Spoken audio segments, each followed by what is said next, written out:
Hey everyone, welcome back to Corporate Decoder. Today we're diving into the Lincoln National Corporation's latest 10K report. That's their big annual filing with the SEC. Get ready for a tale of numbers where even death gets a price tag. This report contains what are called forward-looking statements. Those are like guesses about the future that might not come true. So keep that in mind. Basically, if they say something like, we think we'll earn more money next year, it's not a guarantee. Lincoln National, or LNC, sells insurance and retirement stuff. They've got four main businesses. First, they sell annuities. Those are like retirement accounts where your money grows tax-free and they're unique because they can pay you for life. Then there's life insurance. Basically, if you die, someone gets money. They also sell some with long-term care coverage to cover things later in life. Next, we have group protection, which is insurance through your job. It protects your income if you are injured or sick. It also includes dental and vision insurance. And lastly, there is retirement plan services where they help companies manage their employee retirement plans. They also use Lincoln Financial Distributors, or LFD, to sell their products to brokers and financial advisors. LFD has about 440 people working as wholesalers. Something important happened recently too. They sold their wealth management business LFN to another company called Osaic. These insurance companies get graded, and as of February, the main ones got a grade of A. That's like a good solid B+ or A in school. These insurance companies are heavily regulated, so they have to follow a bunch of rules to stay in business. Here's something called an interest maintenance reserve, or IMR, which is a weird thing that helps boost their capital, but it's going away at the end of next year. The regulators are also thinking about making them test their reinsurance deals to make sure they're good to go.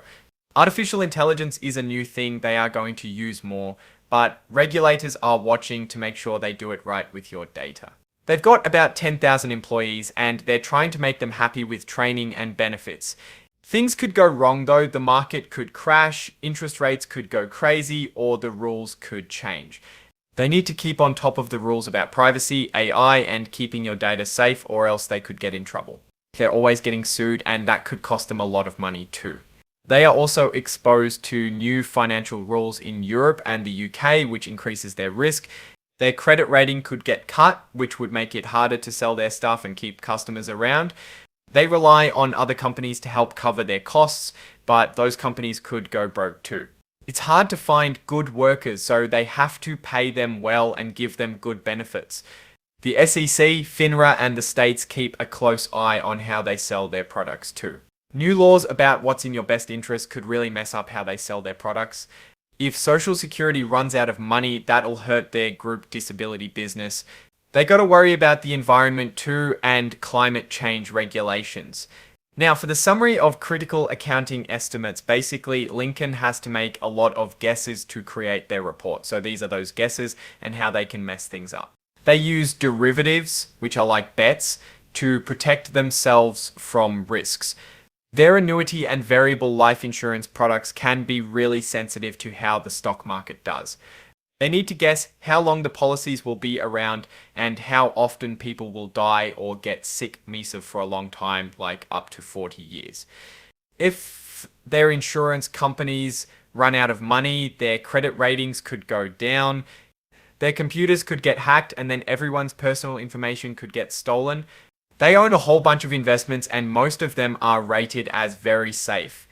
They also rely on other companies to help cover their costs and hope they pay. If interest rates go down, they might not make as much money on their fixed annuities. So, putting all this together, what do we think about Lincoln National? They are in an okay business and are good at running it. They have enough money to deal with things day to day, but they are still at the mercy of the markets. They sell some products that are sensitive to market swings, and those will cost them. They are innovating new products like those linked benefit that can help them stay competitive. Cybersecurity is a big deal, and they are working hard to be ready for it. But there's always the risk that things go wrong and they could get their credit rating cut. Taking everything into account, the current analysis shows the fair value for now lies in the $55.60 range per share. Given current numbers, LNC gets a slightly bullish rating. Please subscribe, like, and comment.